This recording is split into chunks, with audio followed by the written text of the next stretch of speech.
各位網友大家好，我係靈芝。嗱，喺2026年丙午年好快又到咯喎，咁今期咧就想同大家分享一下十二生肖喺馬年嗰個情況。咁點解由馬開始咧？因為2026年嘅本宮咧就係馬，咁本宮駕臨，咁自然有個歲駕，咁即係天子到臨啦。咁而家咧就同大家講講關於屬馬嗰個生肖。馬佢係勤勞，比較踏實，係勇往直前，充滿住勁度，咁啊中意自由奔放嘅。今年丙午馬年，屬馬嗰個本宮位咧本身就唔錯嘅。咁今年命宮咧就有太歲將星入命，太歲咁就為值太歲年啦。咁啊又稱為本命年，係屬犯太歲之一。歲駕咧就代表住嗰個地方有太歲降臨咁解。咁即係話嗰個地方係有重要嘅人物落嚟，但係歲駕咧就唔代表住凶啊吉啊嗰部分㗎。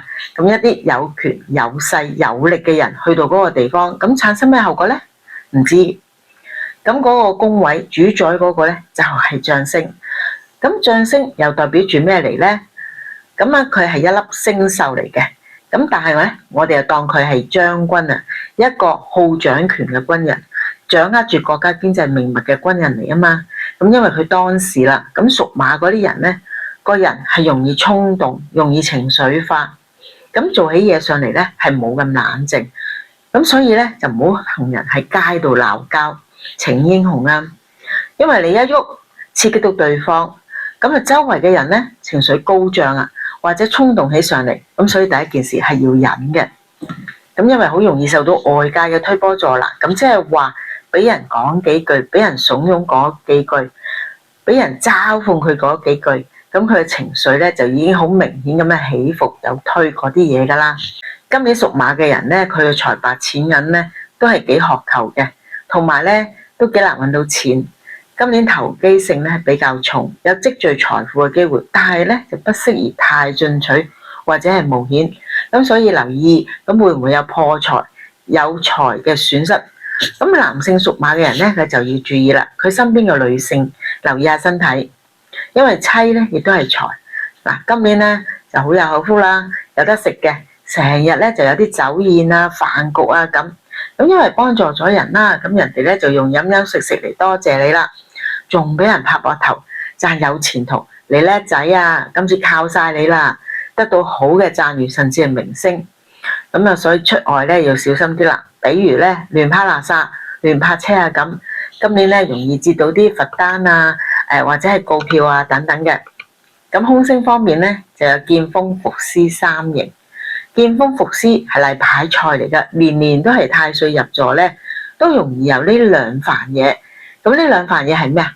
一煩咧就係激昂嘅，咁即係如果唔係好嘢嚟嘅時候，激昂咧就係受傷咯，有殺木嗰啲嘢喺度。另一方面咧就係沉嘅，咁所以每一年咧都係有呢兩方面。咁伏屍唔係真係趴喺街嗰啲，而係嗰個人嗰個情緒係低沉，日瞓夜瞓，鏟都唔起，叫佢咧又唔喐，冇啲陽光，好灰好暗嘅，咁冇朝氣。咁其實劍鋒同伏屍咧兩個係一定係跟住㗎，因為咧佢黐住嗰個將星，將星本身咧就係一粒猛星，好陽光嘅星，好頑固固執。咁死牛一邊頸啊，咁淨係識得衝鋒陷陣嘅，衝啊死咗就霸走啦嗰種。伏屍講明就係死蛇爛鱔，鏟都唔喐噶嘛，灰晒個人，衝乜鬼啫？咁所以今年個人咧就要正面嘅，咁就對個伏屍咧係有幫助啊，產生到正面嘅陽氣俾到佢。咁咧佢就有啲振奮啊，咁減輕咗伏屍上高嘅缺點。咁但係而家嚟講咧，佢係衝嘅，咁啊遇到劍鋒喺度，咁即係火上澆油，佢就更加衝啦。所以喺呢度嚟講咧，劍鋒賴住嗰粒將星喺度，咁佢嘅表現更加魯莽，更加頑固，更加係唔冷靜。咁有呢啲嘢喺度啦。咁所以屬馬嘅人今年咧就要聽，喺事業上高咧就一定要聽，咁一啲人嘅囑咐啊、提點啊咁樣。咁我哋又轉到去屬羊嗰度啦。羊嗰個個性咧就好特別嘅，佢係群體得嚟咧又孤寡嘅。咁呢個羊嘅特性，佢有羊群嘅生活，但係當佢喺羊群中咧，佢又中意做翻自己嘢，喜歡喺個懸崖嗰度。同樣地，呢啲咧就係因為佢站得高，望得遠，咁望下日出日落係嗰個風景喺度。咁我哋知道咗羊佢有呢啲特性咧，咁丙午年吉星有天空同埋太陽，咁呢個意味住咧太陽嗰個溫情啊，呢個力量喺裏邊。但係天空咧，佢係代表住佢本身對一切嘅事物都睇得淡啊，睇得比較化好多，咁都唔會係太過執着上心啊咁樣。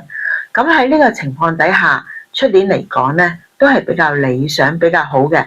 咁如果屬羊嘅朋友，佢本身係一啲人群性嘅工作啊，一啲關懷性嘅工作，比如話係社會福利處、醫院啊、學校啊，咁係講仁愛嘅機構工作嘅人士咧，就相當理想，就比較好嘅。但係如果係有一啲追求呢個利益啊、揾錢㗎，比如喺金融界啊、股票行業或者一啲賭博性啊、炒賣嘅嘢咧，咁就唔係咁適應出邊呢個年份㗎啦。咁空星方面咧，有晦氣啊、黃幡、攀安呢啲星，但係個影響咧就唔大，主要咧係有粒太陽喺度，佢就解除咗晦氣嘅陰暗，即係話自己對自己嘅信心唔大，或者自己做完某啲嘢咧，就覺得反反覆覆有差異呢一啲嘢，或者後悔啊，咁都唔會發生出嚟嘅，仲一一化解，因為曳星嘅困擾唔大。所以屬羊嘅朋友咧，喺馬年咧，佢本身有一定嘅表現，喺12生肖裏面都可以講話係數一數二嘅。咁啊，攀安咧就係指喺馬上高上馬落馬呢個動作咁樣。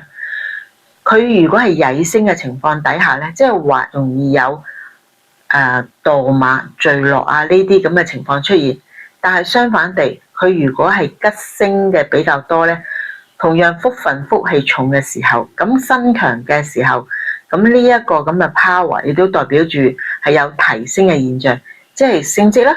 咁呢啲咁嘅情況出現，因此就話我哋如果要注意嘅，咁睇住交通上高嘅安全啦，要小心，免得容易咧有一個受傷嘅時候喺度。工作咧就俾心機去做，做得好嘅時候咧，咁呢個提升啊、升職呢個機會率係相當高㗎。如果身體嚟講，呢個亦都係留意氣管上高嗰個毛病咁都要加以注意，因為呢個比較容易出現。咁啊出現不適咧，都係氣管啊、聲帶啊嗰啲，咁啊聲音沙啞嗰方面咧就一定要注意㗎啦。咁屬羊嘅朋友，今年嚟講咧有個歲合，係人嘅接觸方面都係相當緊密，接觸嘅時候咧唔好咁重嚴、咁認叻啦。喺感情方面咧就相當好嘅，女性咧就如果係仲係單身嘅話，咁啊容易接觸到男性，而且男性咧就係男性貴人嚟提拔添。咁樣要注意喺感情方面都容易有比較好似童話式嘅愛情經歷、愛情故事喺度咁。咁喺財運咧，千祈唔好咁妄想走捷徑嗰啲啦。有時間嘅咁可以去多啲郊外，吸收多啲新鮮空氣會，因為有天空喺度嘅時候咧，都係一啲呼吸氣道、聲線、聲帶啊嗰啲咁樣，同嗰個氣量都係有絕對關係嘅。去人煙比較稀疏嘅地方、空氣清新嘅地方郊遊旅行，咁係會好啲嘅。接住猴子啦，喺吉星部分咧就有驛馬同埋文昌，比較曳嘅星裏邊咧就有喪門、地喪同埋呢個孤神。咁猴子嗰個性情咧，佢係靈巧、聰明同埋活躍嘅。咁喺12生肖裏邊咧，係一個好善於把握機會、好能夠適應環境嘅一種生肖嚟嘅。咁本身咧就好重感情，咁因為太重感情啦，係屬於太過豐富。咁猴子去做任何嘢嘅時候咧，佢應該要注意嘅就係感情上高嗰個處理同埋選擇方面咧，要好好注意噶啦。咁猴子咧就好多異性，同埋咧中意理閒事，但係佢又疑心重，又貪心，又貪婪。咁會同呢一個馬嚟到做配合咧，咁即係喺馬年同馬速度、勁度，咁呢啲嘅力勢咧去追求精巧、乖巧呢方面咧，理論上係配合到馬嗰度嚟講嘅，就補充到佢嗰個速度同埋嗰個勁度嗰個不足。咁啊，自由咧就應該係屬於馬仔噶啦。猴子咧喺馬年應該有一定嘅表現能力喺度，但係仍然有一樣嘢猴子咧，佢係一種群體嘅動物嚟㗎，佢唔似得馬。馬咧就可以一隻馬咁可以自己自由奔跑，周圍走。猴子咧就係成群嘅，所以好多嘢咧一定係需要群體嘅性質，即係話佢個人想做乜嘢，係好希望有其他嘅幫手一齊做。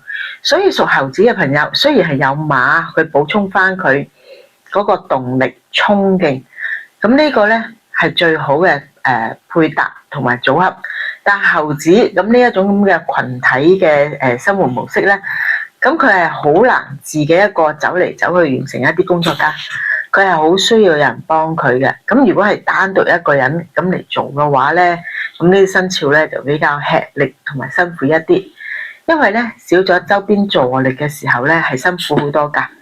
咁因為亦都有驛馬，猴子本身咧係唔停，加埋咧係有馬嗰個幫助。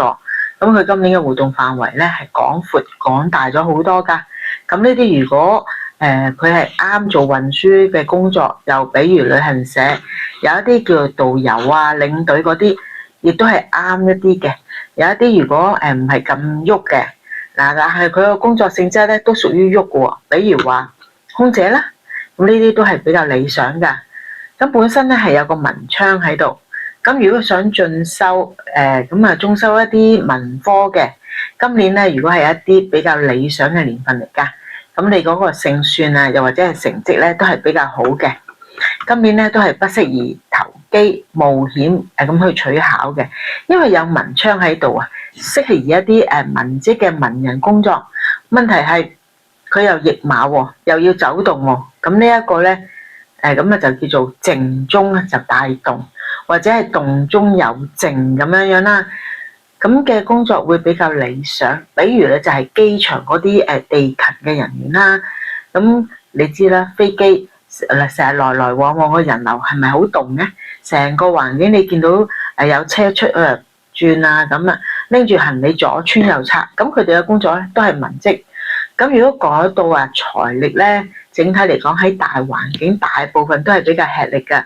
但如果有一啲屬於猴仔嘅朋友咧，佢本身係孤寡孤獨一啲嘅，咁因為喺隱性嘅嗰個情況底下，孤神喺度，咁因為驛馬有猴子騎馬咁嘅狀態下，一定要走動多啲，走動闊啲，然之後先至得財嘅。但係如果孤神作祟嘅話咧，咁就好難得到想要嘅效果啦。咁啊要記住有猴子騎馬，所以今年咧猴子嘅人咧就一定要預咗比較係活動範圍比較闊比較多嘅。但係有一啲咁嘅動力嘅情況底下咧，亦都係有利㗎。但係記住我講嗰個範圍係廣闊咗，咁啊特別唔表示集中淨係向前衝，因為咧佢只係講廣闊，唔係直線嘅。孤神咧係代表住嗰個人嗰個性格，就係人同人之間嘅溝通咧係有障礙，而自己嘅生態裏邊咧亦都係人際嘅交往有啲自卑感。往往好多時咧喺某類嘅場合咧，覺得自己咧係同個場合咧係脫咗節，或者受到人哋嗰個冷落啊嗰個咁嘅心態嘅。咁我哋咧要將啲心力咧係打破咗，人與人之間相處溝通咧有一定嘅自信心，咁可以喺外形上高咧嗰個修飾，咁樣咧就會增加多啲自信啦。加上嗰啲話題，咁啊好感度係會增加。咁啊千祈唔好將自己收埋起嚟，關閉咗自己，避免活動空間去收窄收細。咁多啲時間咧就出去走走，咁啊參加啲活動啊小組，主動接觸新嘅活動朋友或者係同學。咁打開一啲陌生嘅社交咧，咁啊減少咗孤神對呢方面嘅影響。咁啊記住啊，佢亦都係有個喪門喺度。同樣呢個咧係比較馬年咧係唔接觸到嘅場合，又比如去醫院探病啊嗰啲都會遇到咁。咁所以咧自己有孤神，咁啊其實係好影響㗎。咁即係話喺馬年嗰個情緒嘅負面啊消沉咧，負面嗰個氣氛咧係會受到影響。咁可以留意下負面嘅磁場嘅影響，咁我哋必須要咧係稍加注意。喺姻緣方面咧，感情方面咧就比較弱。咁點解？因為文昌都係桃花星之一，咁意思即係話猴子亦都係感情豐富嚟㗎嘛。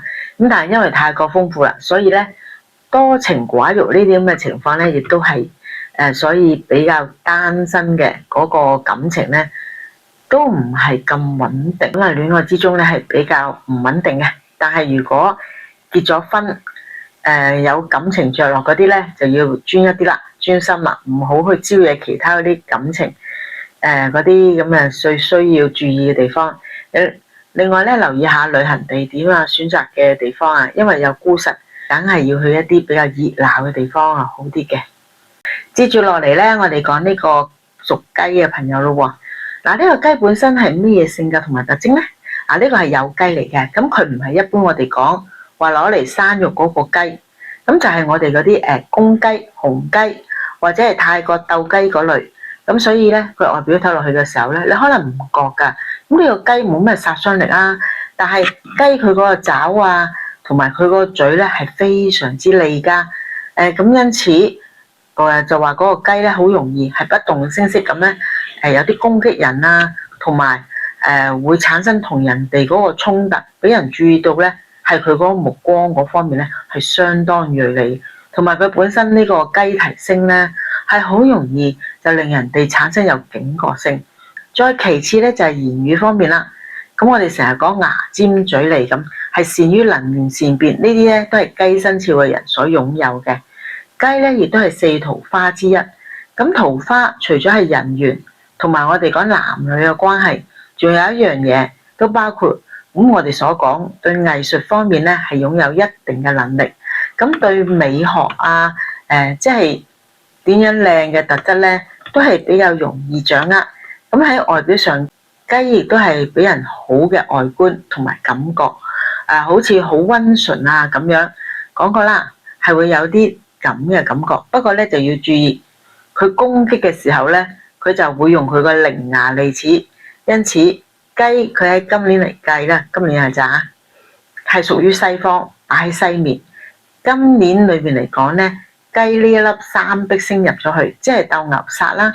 咁鬥牛星蚩尤，咁所以係容易有説話同人哋鬥啊、鬥爭啊，或者係有啲咁嘅，咁應該要注意一下啦。否則呢一年裏邊咧都係口舌而招來招搖方面嘅，千祈唔好惹上是非啦。否則咧就功敗垂成，咁要注意一下呢個情況。咁我哋睇下佢本身點咧？雞本身個宮位有太陰、紅鸞同埋天月貴人三粒大星。曳嘅星嚟講咧，咁就有勾神、貫索、暴敗呢啲喺度。嗱，講下吉星先啦。太陰咧就代表女性嘅貴人嚟嘅。咁喺呢啲情況底下，如果係屬雞嘅朋友係男性嘅話，咁佢本身咧呢一年係容易有女性嘅貴人去幫手，再加埋係人緣人際最好嘅星嚟㗎，所以全部都係好嘅星。咁都係關於感情上高嗰個情懷星咁啦，所以今年屬雞嘅朋友就相當重桃花，咁要特別注意下喺情感方面嘅着落，唔好話亂咁投放，咪亂咁處理，免得咧將大好嘅桃花啊貴人星咧就變成爛桃花啦。嗱，曳星嘅星裏邊咧唔係話一啲比較大嘅空嘅星嚟嘅，但係佢嘅麻煩都幾多㗎。點解咧？勾神咧就即係話一啲引誘星啦，配咁重嘅桃花成分喺個宮位裏邊咧，加上勾神喺度嘅時候，一啲定力唔夠啊，感情嗰個操控能力低啊，佢本身係好容易墮入呢個感情嘅陷阱裏邊嘅。咁樣如果單身求偶階段，咁就冇所謂啦。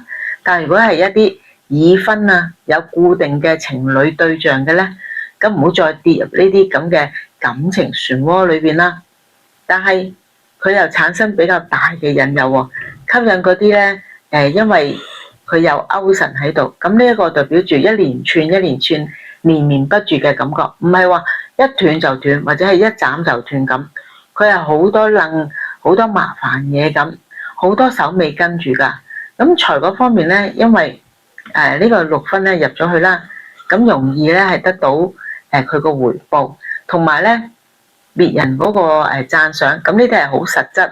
咁佢同人緣人際關係有好緊密個關係喺裏邊，因為佢本身行緊嘅就係桃花星。貴人輔助星咁樣，因此佢嗰個6分喺財度咧都係拉得上關係。咁財方面咧都係比較順嘅，因為佢嘅事業嗰度咧係遇到啲有力嘅人士貴人喺度。咁你見到紫微龍德各人呢啲，全部都係佢嘅工作係有一定嘅授權啦，或者欣賞俾佢，令佢可以獨當一面，俾佢揸主意等等，都會有噶。咁啊，整體嚟講，屬雞嘅朋友喺今個馬年咧，都係個相當理想、相當唔錯嘅生肖嚟噶。不過咧，主要就要注意一下喺感情上高嘅問題。